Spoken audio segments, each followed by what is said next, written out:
Hello tout le monde, j'espère que vous allez bien. Bon, on se retrouve pour une toute nouvelle vidéo YouTube spéciale FAQ.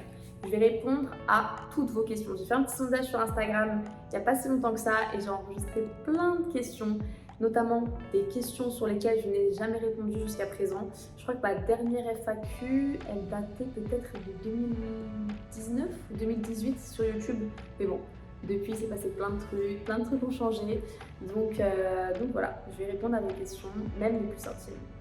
Avant de commencer cette vidéo, je tiens à faire une petite intervention sur les produits Luxéol. Je suis tellement contente de pouvoir travailler avec eux. Je pense que vous avez vu dans mes dernières stories, je fais que d'en parler et franchement, la bombe atomique. Bon, et pour ceux qui ne connaissent pas Luxéol, c'est une marque française qui est spécialisée dans les compléments alimentaires et tous les produits cosmétiques qui sont dédiés aux cheveux.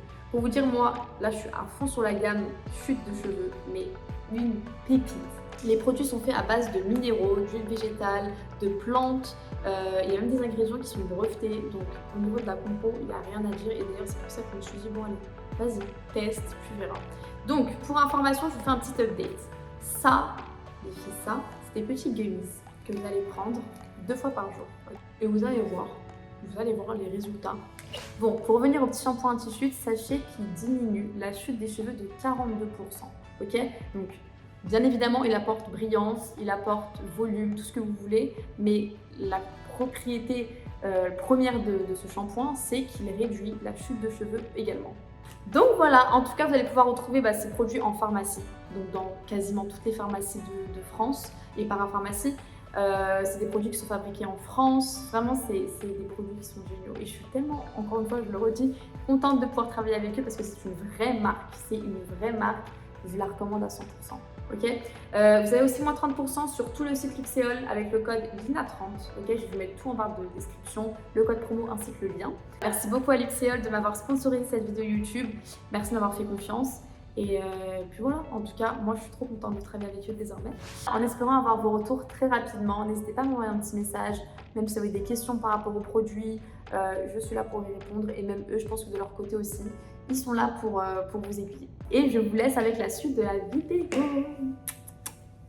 Première question, comment t'es venue à l'idée de lancer Miss Linouche? Bon, pour ceux qui ne connaissent pas Miss Linouche, qui ne savent pas, j'ai lancé une marque de vêtements. Ok, ça fait 4 ans maintenant, je crois que j'avais 17 ans quand j'ai lancé. Ok, j'étais très jeune. Et comment ça m'est venu à l'idée? Alors c'est vrai que moi, en tant qu'influenceuse, avant de lancer tout ça, je collaborais déjà en fait avec des marques de vêtements, style Modange, Sarah Bell Shop, etc. Bon, je pense que vous connaissez un petit peu les filles, ce genre de marque. Et en fait, j'aimais trop les vêtements. Moi, dans tous les cas, j'ai toujours bien aimé la mode, même si avant j'avais un style catastrophique. Même si avant j'avais un style qui laissait à désirer, vraiment. Quand je regarde mes anciennes photos, je me dis mais ouais. Non, ma belle, tu sais. Mais du coup, je me suis dit en fait, ouais, pourquoi pas toi-même aller faire ce genre de choses en fait. Si elles le font, toi aussi tu peux le faire. Donc bon, c'est vrai que j'étais très jeune à ce moment-là. Je pense que je passais mon bac. 17 ans, on passe le bac. Hein. Non, je crois que j'étais même en première. Donc ouais, j'étais en première, il me semble, à cette époque-là. Et du coup, comment ça a commencé? Je me suis dit, bon, ok, étape numéro 1, c'est quoi? Chercher tes fournisseurs, parce qu'il va falloir me fournir quelque part. Donc ça, j'ai galéré à trouver, ok? Je me suis pris la tête avec des trucs, mais je suis partie tellement loin. Je suis partie prendre des fournisseurs qui étaient même pas en France, en fait. En Turquie, en Espagne. Et au début, c'est vrai que tous mes produits, je les faisais exporter de là-bas. Sauf qu'en fait, avec la livraison, avec les dépenses pour la livraison, le fait que je puisse pas toucher les tissus, en fait, j'avais que des photos et je disais, ok, je veux ça. Et bon, ça restait des produits qui étaient vraiment bien, top même, mais c'était trop une galère pour moi. Donc du coup, j'ai fait mes recherches et j'ai réussi à trouver, j'en ai gardé quelques-uns de Turquie, d'Espagne, mais j'ai réussi à trouver des fournisseurs qui sont directement en France. Donc du coup, ça m'a directement allégé le truc. Et du coup, voilà, moi j'ai commencé à faire ma première commande de vêtements et il me semble que j'en ai eu pour peut-être 200 ou 300 euros. Ouais, 200 ou 300 euros avec la livraison, ça m'a fait 100 euros de plus ou 150, je sais plus. C'est vrai que du coup, voilà, dépenser 300 euros pour avoir une livraison à 150, c'était pas du tout rentable, mais bon, je me suis dit, ok, teste comme ça et tu verras. Donc du coup, j'étais très stressée parce que mes parents n'étaient pas au courant. je me lançais dans une aventure où même moi, je savais même pas comment ça marchait. Il fallait que je fasse un site internet, il fallait que je fasse un logo, il fallait que je fasse plein de trucs. Et j'avais les cours à côté. En fait, j'étais un petit peu dissipée, j'avais aussi l'influence. Enfin, bref, j'étais un petit peu... C'était pas très professionnel tout ce que je faisais. Je vous mens pas, c'était un peu... Bon, allez, vite fait, hop, on fait ça carrément. Mon logo, je l'avais fait moi-même sur Canva. Enfin, j'avais fait un vieux truc. Je vais essayer de vous le remettre, c'était hideux, vraiment. Bref. Et du coup, je me suis dit, bon, c'est parti, vas-y, de toute façon, là, t'as tout acheté, t'as tout fait, c'est parti. Donc, je commence à emménager ma chambre. Alors, faut savoir que moi, je vivais encore chez ma mère, donc j'ai tout aménagé. J'ai mis un miroir, j'ai mis des petits décors et tout. Je vais essayer de vous retrouver des photos, j'en ai plein, je pense. Et c'était trop mignon, en vrai, j'étais trop investie. Et je commence à faire mes premières photos. Donc au début, j'étais là, putain, comment on fait? Est-ce que je mets ma tête comme ça? Est-ce que je fais ça et tout? Donc c'est vrai qu'au début, je me suis vraiment inspirée d'autres sites internet pour pouvoir savoir comment on fait. Et au final, j'ai trouvé le bon filon et j'ai beaucoup aimé mes photos. Et je pense que mes photos, c'est ça aujourd'hui qui fait ma force. Mes photos, elles sont vraiment... Je suis très très minutieuse sur la façon de... Si vous me voyez prendre les photos, je pense que vous allez dire, mais Lina, je te prends la tête. Mais non, je ne me prends pas la tête. Les photos, les photos représentent 80, même plus de 80% des ventes que j'ai actuelles sur mon site. Vraiment, les photos, ça fait tout. Et je pense que vous pouvez peut-être me le confirmer que les photos, ça joue beaucoup. Mais ouais, du coup, mes photos n'étaient pas très qualies au début, je les retouchais pas, je laissais le fond comme ça, bref. Et hop, je lance mon premier drop, je crois que c'était en octobre, le 1er octobre, ou le 14 octobre. Le 14 octobre 2022, je lance mon premier drop. En 20 minutes, rupture de stock, de tout. Bon, après, j'avais pas grand chose. Et j'avais genre 5 pièces de ça, 10 pièces de ça. Mais je voulais pas non plus trop m'emballer. En fait, c'est pour ça que j'ai pas fait une grosse commande parce que je me suis dit, mais imagine, ça marche pas. Imagine, tu te lances dans un truc, tu sais même pas où tu vas. Donc, du coup, ok. J'avais pas pris beaucoup de stock, mais au final, j'ai obligé, j'ai une communauté en fait. Donc, bon. Et ouais, tout est parti en 20 minutes, j'étais trop contente. Je crois que j'avais les filles, genre 44 ou 45 commandes, j'étais, mais genre affolée. Oh là là, comment on va faire et tout. Oh là là, vite, vite, vite, vite. Bon, j'étais trop contente, vraiment. Moi, j'étais un petit bébé. En fait, ça me rappelle plein de trucs et en vrai, c'est trop chou, genre. Donc voilà comment ça a commencé. Et au final, avec cet argent-là que j'ai gagné, je me suis fait en plus, au début, je faisais n'importe quoi dans les prix, les filles. Je faisais une marge de même pas 2. Et en fait, dans le e-commerce et surtout dans les vêtements, il faut au moins se faire une marge de 2,5 minimum, ok, pour être rentable. Donc du coup, bon, j'avais quand même gagné de l'argent, mais c'était, je crois que j'avais investi en tout 400 € avec le site et tout. Et j'avais peut-être gagné 700 ou 800, je sais plus, un truc comme ça. Et donc ces 800 €, je les gardais, hop, je suis partie racheter du stock. Pareil, la semaine d'après, j'ai refait un drop, hop, en fait, je faisais que de réinvestir. Et au final, je faisais des collections de plus en plus grandes. Et voilà, ça a pris de l'ampleur aussi sur mes réseaux. Moi-même, j'ai pris de l'ampleur en tant qu'influenceuse. Donc, c'est vrai qu'il y avait beaucoup de gens qui aimaient en fait ma façon de m'habiller, d'accorder des pièces. Et moi, je kiffais, mais je kiffais. C'était mon kiff d'aller chez les fournisseurs, de choisir des choses, de faire les photos. C'était mon kiff. Même de faire les colis. Et j'étais vraiment dans mon élément. C'était trop bien. Et carrément, pour vous dire un truc, je regardais même plus genre combien je gagnais, combien ça me rapportait. J'étais en kiff total de ce que je faisais. Vraiment. Genre, et je crois que j'ai jamais été en perte pour information. Jamais été en perte, donc du coup, ça me motivait en fait. Ça me motivait à continuer. Et voilà, aujourd'hui, j'ai dû embaucher. C'est plus comme avant, mais c'est pas, voilà. Non, j'ai oublié là. Mais voilà, c'est le but du commerce, se développer et voilà. Donc voilà comment j'ai lancé Miss Linouche, pour ceux qui ne savent pas. D'ailleurs, je vous mettrai, si vous voulez, les filles, le lien de mon site pour ceux qui ne connaissent pas. Mais bon, je pense que tout le monde connaît. Si tu connais Lina, tu connais forcément Miss Linouche. Donc voilà. Deuxième question. Ton âge. Alors, moi, j'ai 22 ans. Alors, il y en a plein qui disent que j'ai 40 piges. Je sais pas pourquoi. En fait, je crois que c'est parce que j'ai des rides. J'ai des rides, hein. Ouais, j'ai des rides. Il y en a plein qui disent que je fais pas mon âge. Mais en fait, ça dépend. Il y en a qui me disent que je fais plus petite. Il y en a qui me disent que je fais plus grande. Et dans la vraie vie, tout le monde me dit que je fais plus grande dans tous les cas. Je pense que c'est peut-être ma façon de me comporter ou de m'exprimer qui fait que... Mais ouais, je suis encore un petit bébé, j'ai 22 ans. Oui. Donc voilà. Troisième question, étant donné que tu as déménagé, est-ce que tu vas revenir souvent en France? Alors, donc oui, pour ceux qui ne savent pas, j'ai déménagé là, il n'y a même pas 2 mois. Et oui, vous avez bien vu, je fais des allers-retours tous les 1 mois et demi. Tous les 1 mois et demi. Je suis obligée de faire des allers-retours en France parce que je dois surveiller ce qui se passe justement par rapport à mon business. Et puis même, je dois avoir ma famille. Donc oui, je retourne souvent en France et c'est pas dans mes projets de rester tout le temps à Dubaï. J'aime bien bouger aussi, hein. C'est pas que pour ça. Hein. Je déteste rester au même endroit trop longtemps. Donc voilà. Quatrième question, qu'est-ce qui te plaît le plus en tant qu'influenceuse? C'est une belle question. Qu'est-ce qui me plaît le plus? Je sais pas. Attendez, je réfléchis. Moi, ce qui me plaît le plus, j'ai l'impression que c'est partager en fait mon quotidien avec mes internautes, ma communauté. Je pense que c'est ça que je kiffe le plus. C'est d'avoir de l'interaction au niveau, par exemple, en story Snapchat, de pouvoir interagir limite sur le moment même. En fait, je poste une story, les filles, elles peuvent me répondre à la minute et j'aime bien. J'aime bien aussi parler, répondre aux messages. J'aime beaucoup ce côté-là de partager ma vie et d'avoir des interactions. Vous voyez ce que je veux dire? Et qu'est-ce que j'aime d'autre aussi?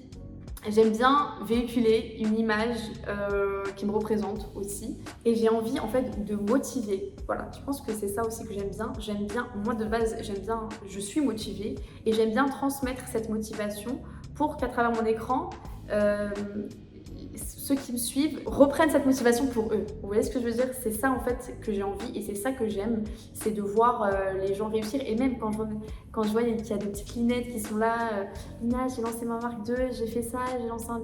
Mais je suis trop contente, Et surtout quand elles disent grâce à toi, tu m'as motivée. Tu m'as motivée, j'en ai reçu mais tellement depuis que je suis sur les réseaux sociaux, tu m'as motivée, tu es une source de motivation et franchement ça fait trop plaisir. Vraiment ça fait trop plaisir de se dire, il y a des filles qui prennent exemple sur toi et des petites comme des grandes, hein. J'ai même des mamans, les filles qui me suivent et qui me disent bravo pour ton parcours et c'est trop beau à voir. Ça me gêne en fait carrément, mais voilà qu'est-ce que j'aime en tant qu'influenceuse? Me rendre utile. Voilà, me rendre utile. Cinquième question, ton réseau social préféré? Alors, mon réseau social préféré, je pense que c'est Snapchat. Ça reste Snapchat, c'est là où tout se passe en fait. C'est là où il y a toutes mes stories, toute ma vie. C'est là où je partage tout. Mais j'aime bien aussi TikTok. TikTok, c'est un peu un réseau pour moi où je me lâche entre guillemets. Genre je poste ce que je veux, quand je veux, alors que je veux, il n'y a personne qui va me dire quoi faire. Vous voyez ce que je veux dire? Sur TikTok, c'est un peu la liberté et puis je trouve ça drôle en plus TikTok. Il y a plein de... J'aime beaucoup suivre les trends, j'aime beaucoup rester à la page et TikTok j'aime beaucoup aussi. Après il y a Twitch que j'aime bien, mais c'est vrai que bon, je suis pas trop active. Bon là je vais reprendre, mais Twitch aussi, je me sens très bien sur Twitch. Et puis voilà, Instagram moins. Instagram, avant si, avant c'était mon réseau social préféré. Instagram, quand je venais de commencer les réseaux, c'était tout se passait sur Instagram. Mais c'est vrai qu'Instagram, pour moi, c'est juste ton image. Voilà, ton image, tu fais des petites photos, des petits réels, des petites vidéos, des petites stories de temps en temps, mais voilà, c'est pas mon réseau social préféré. Donc voilà. Sixième question. Ton parcours scolaire, il t'a aidé pour le lancement de tes marques? Alors moi, je suis allée au collège, ensuite j'ai fait un bac scientifique, ensuite après mon bac, je suis directement allée en école de communication, rien à voir. Et puis j'ai fait 2 ans, après je suis partie. Donc en vrai j'ai un parcours scolaire plutôt normal. Je pense que si j'avais pas eu les réseaux et toutes ces marques là qui sont venues, je pense que j'aurais continué les études. L'école pour moi, j'aime trop. Genre vraiment, même au lycée, même là quand j'étais en année de supérieure, c'était vraiment un moyen pour moi de m'instruire. En fait, l'école, il y en a plein qui sont pas d'accord. Des fois, je parle avec mes potes influenceurs, mes potes des réseaux et tout. Ils me disent, mais pour rien au monde, je retournerai à l'école. Mais moi, je leur dis, mais purée, mais vous avez rien compris. Moi, si j'avais pas ça, je serais encore là en bac plus 5 en train de faire mes études. Je sais pas, pour moi, les études, c'est trop important. Mais c'est vrai que là, j'ai dû faire un choix. En deuxième année, j'accumulais des cours, plus gérer mon influence, plus mes skinouches. Je faisais les 3 en même temps. Et c'est vrai que ma rentrée, c'était en septembre. Au mois de décembre, j'étais un zombie en cours. Je ne dormais pas. Il faut savoir que je ne dormais pas. Vraiment, j'allais à l'école sous nuit blanche pendant 3 mois. Et à un moment donné, je suis partie voir la proviseure, je lui ai dit je vais pas tenir là, si je fais ça, je vais pas tenir, qu'est-ce que je fais? Vraiment, je lui ai demandé qu'est-ce que je fais? Vous me conseillerez de faire quoi? De continuer mes études ou de stopper mon activité à côté? Donc du coup, elle m'a posé pas mal de questions sur mon activité, et donc je lui ai dit les points positifs, les points négatifs, et elle-même, elle m'a dit en fait, tu as trop une grosse opportunité pour pouvoir délaisser en gros ce que tu es en train de faire. Et je me suis dit, bon, c'est vrai. En fait, d'un côté, c'est vrai, mais d'un autre côté, l'école, moi j'étais en communication, les filles. En communication, tu as du marketing, tu as de la publicité, tu as de la communication orale, écrite, tu as de la PAO, vous savez, les identités visuelles, le graphisme, etc. Et en fait, tout ça, c'était vraiment en fait, ce que je faisais sur le terrain, vous voyez ce que je veux dire, c'était vraiment, en fait, ça m'aidait sur certains points. Après, c'est pas ça qui a fait que Miss Linouche, je veux dire, ça n'a rien à voir, ok? Peut-être que ça m'a aidé sur certains trucs, mais c'est pas mes études qui m'ont permis de créer ma marque de vêtements. Voilà, pour ceux qui, je pense que c'était plutôt ça la question, mais non du coup. Mais ça m'a aidé, et je pense que si j'avais continué, j'aurais pu même développer plus de trucs sur Miss Linouche. Vous voyez, j'aurais été plus calée sur certains sujets. Et voilà, mais ça reste, les études, ça reste important. Moi, vraiment, les filles continuent à faire des études, je vous promets que c'est important, et plus tard, vous serez contente d'avoir poursuivi vos efforts, et voilà. Donc voilà, pour répondre à la question des études. Ensuite, ta relation avec tes parents. Alors, ma relation avec mes parents, elle est assez spéciale. Alors, elle est assez spéciale, pourquoi? Bon, déjà, mes parents, ils sont divorcés. Pour ceux qui n'avaient pas suivi, ça fait bientôt 10 ans qu'ils sont divorcés. Donc, bon, moi, ça m'atteint. Genre, ça m'atteint pas du tout. Hein. Genre, je veux dire, j'ai plus de peine ou quoi que ce soit. Genre, je veux dire, bon, tant mieux. Mes parents, ils sont séparés, tant mieux. Limite, je les préfère séparés. Vous voyez ce que je veux dire? Mais du coup, on va commencer par ma mère. Alors ma mère, c'est vrai qu'elle est très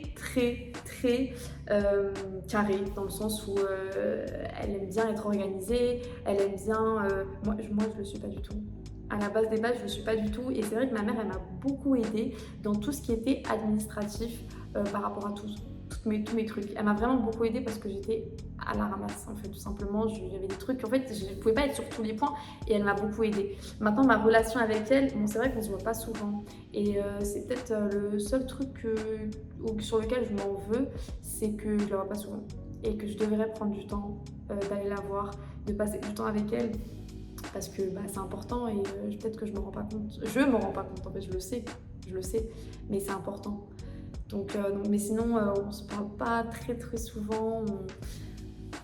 Ouais, mais je l'aime de tout mon cœur, et je pense qu'elle aussi. Et voilà. Mais promis, je vais essayer de faire des efforts. Je vais aller la voir.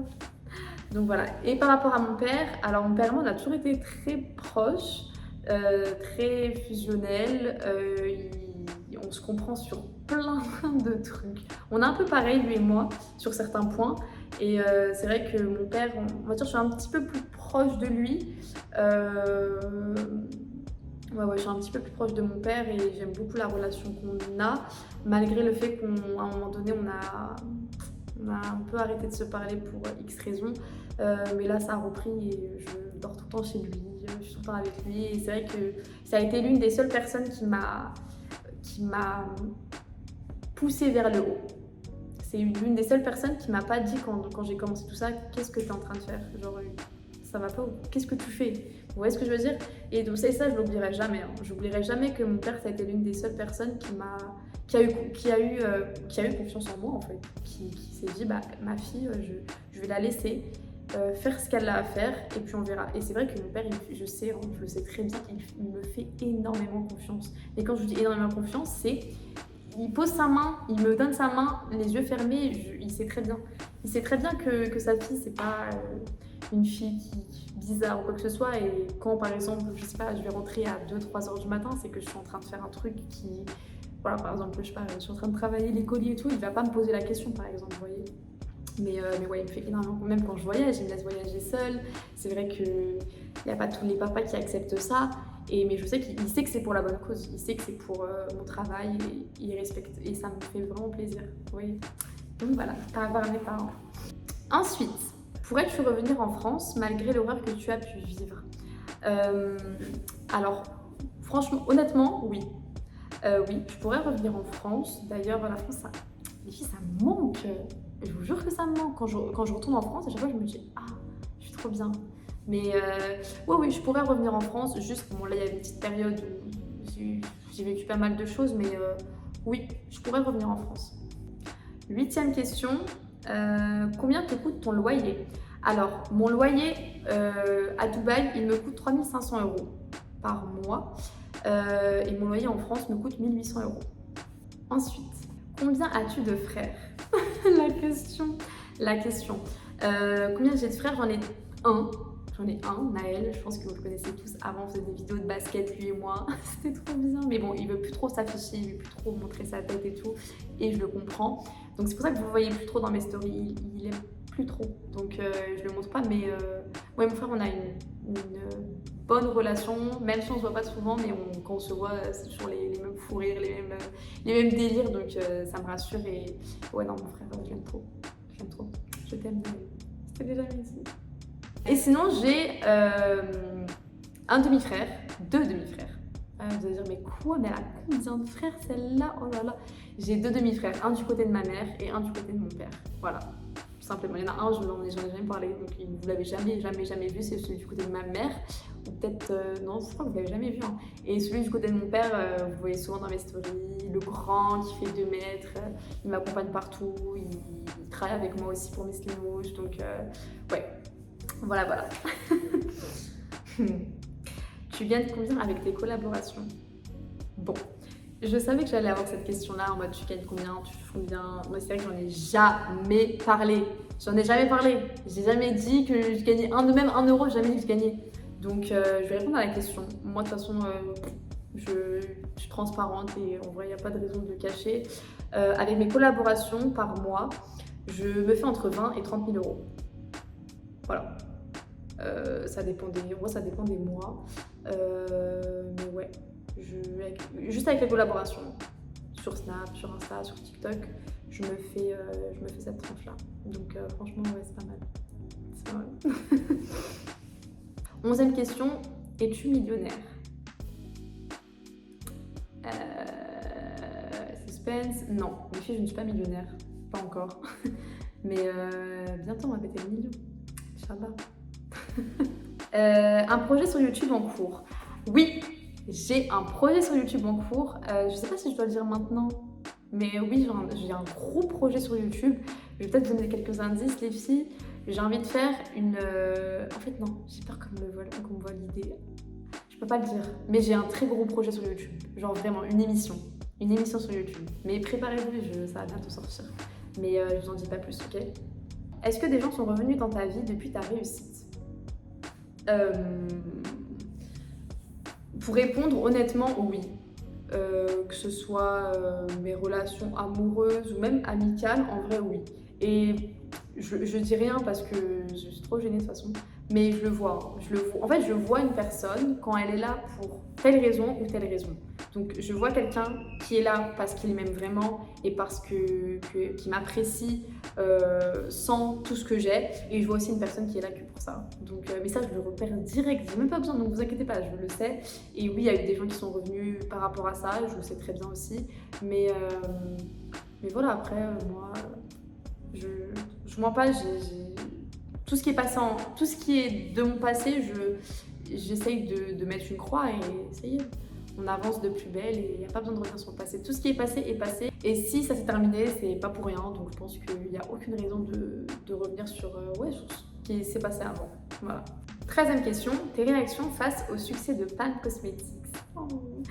Bah écoutez les filles, mais moi à chaque fois j'en tremble quand j'en parle. Je sais même pas. En fait, je n'arrive peut-être pas à m'en rendre compte, mais c'est vrai que Palm, ça a pris une ampleur de fou. Mais vous avez même pas idée. Vous voulez que je vous situe par rapport à Palm? Miss Slim Rouge, ça fait 4 ans, on va dire, allez, c'est monté quand même là. Palm, en 3 mois, les filles, ça a dépassé Miss Slim Rouge, mais de loin. Je sais pas si vous vous en rendez compte, genre Palm, ça a pris une réelle ampleur. C'est pas juste la meuf, ok, elle a fait du autobronzant. Non. C'est vraiment un truc de ouf qui est en train de se passer avec Palm, les filles. Genre, je suis trop contente. Je suis trop contente parce que j'hésitais de ouf à sortir cette marque. J'hésitais et je me suis dit, bon allez, tu fais quoi, tu la sors pas, t'attends un peu, t'attends pas. Et franchement, je pense que je l'ai sortie au bon moment. Bon, c'était l'été, c'était pas trop le bon moment par rapport au bronzage. Mais bon, je me suis dit, vas-y, teste. Tu verras, au pire, tu perds rien, allez, tu perds rien. Mais ouais, ça a super bien marché. Dites-vous que là, je pense que je suis dans plus de 300 pharmacies. En fait, tous les jours, il y a plus de 30 pharmacies qui s'amènent. Là, on est sur un autre projet par rapport à Palm. Non, c'est trop bien. Je suis en train de faire des nouveaux produits. Je suis trop contente. Vraiment, ça a bien pris. Et voilà, en vrai, là, je me félicite. Pour cette marque, je me félicite et je suis fière. Voilà. 14e question, 3 qualités, 3 défauts. Alors, 3 qualités, on va dire que je suis... J'ai pas de qualité ou quoi? Non, attendez, je réfléchis. Je pense que je suis généreuse. Enfin, c'est pas que je pense, c'est que je le sais, je suis généreuse avec les personnes que j'aime. Mais même en général, en fait, je suis généreuse et je compte pas, genre, vraiment, je compte pas. Que ce soit les personnes qui m'aiment, que j'aime, je compte pas. Et ouais, je pense que c'est l'un de mes plus grandes qualités. Ensuite, deuxième qualité, mais non, mais j'ai pas de qualité ou quoi? Purée, attendez, mais je réfléchis, mais en fait, je sais pas c'est quoi une qualité. Attendez, je vais sur internet les qualités des gens. Une meuf qui n'a pas de personnalité. Ok, en vrai, bah, je savais pas que c'était une qualité, mais ouais, la gentillesse. Je suis pas méchante, vraiment, je pense que je suis une fille gentille. Mais ouais, la gentillesse. Et troisième, je dirais perfectionniste. Je suis perfectionniste, mais pas sur tous les points. Je suis perfectionniste quand ça me touche moi. Vous voyez ce que je veux dire? Quand ça touche à rien que mon travail, je suis grave perfectionniste. J'aime bien quand tout est carré, j'aime bien quand les choses se passent correctement. Je chichis sur des petits trucs qui en vrai... Bon, mais ouais, non, je suis très carré et perfectionniste. Donc voilà. Maintenant, les 3 défauts. Alors, le premier défaut, j'en ai plein de défauts pourtant. Hein. J'ai plein d'idées de défauts. Je dirais le premier que je suis timide et ça me freine dans plein de choses. Dans plein de choses, les filles. Des fois, on m'appelle pour faire des interviews.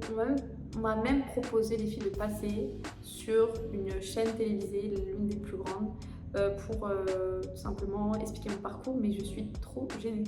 Je suis trop timide, j'ai refusé directement. J'ai dit non, je vais paniquer, je vais stresser, ma voix va trembler, c'est impossible. Ça me dérange pas, en fait, je suis pas timide face à vous, dans le sens où il y a mon téléphone.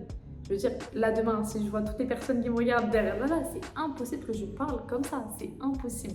Je suis très timide, mais je commence à combattre ma timidité et je me suis rendu compte que ça va pas m'aider en fait d'être timide, donc il faut que, ouais, il faut que je franchisse ce cap et d'arrêter d'être gênée parce qu'il n'y a pas de quoi être gênée.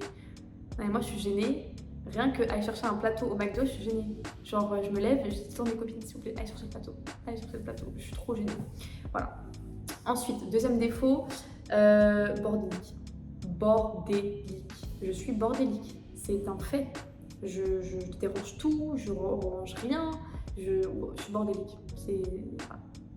Ensuite, troisième défaut, je dirais rancunière. Je suis assez rancunière dans le sens où je vais jamais revenir vers une personne, c'est jamais moi qui va faire le premier pas, je suis très rancunière. Dernière question avant la fin de la vidéo. Penses-tu un jour arrêter les réseaux sociaux? En vrai, j'ai déjà réfléchi j'ai déjà réfléchi plein de fois à cette question. Et oui, un jour, je pense arrêter les réseaux sociaux. Mais je suis tellement triste d'y penser, mais... En vrai, les filles, je me vois pas du tout à 35 piges, continuer à faire mes stories, à snapper et tout, je me vois pas. Genre, en fait, à partir du moment où je vais franchir la trentaine, je pense que les filles seraient plus sur les réseaux. Je me vois pas. Après, ça dépend, hein, peut-être que... Après, je me dis, mes réseaux, ils peuvent toujours me servir à... Je pense, non, je vais garder mes réseaux, mais je veux dire, je ne serai pas en train de filmer toute ma vie comme je fais là, genre. Je mettrais 2-3 snaps comme ça, genre des snaps de maman, genre vite fait, mais je serais pas en mode l'influenceuse et tout. Non, je pense un jour arrêter quand même, ouais. Donc voilà. Bon, bah notre vidéo se termine. En tout cas, j'ai pu répondre à pas mal de questions. Ça faisait longtemps, hein, vraiment la FAQ, ça fait longtemps que je n'en ai pas faite. Et du coup, j'espère que ça vous a éclairci sur mon cas. Et puis voilà. En tout cas, n'hésitez pas à me proposer des idées de vidéos en commentaire. J'en ai plein déjà là qui se préparent, mais voilà. Je veux avoir votre Je veux aussi avoir votre avis. Et puis voilà. Bon, je fais de gros bisous. Merci encore d'avoir regardé cette vidéo. Je vous mets tous mes réseaux en barre de description. Et à la prochaine. Bisous.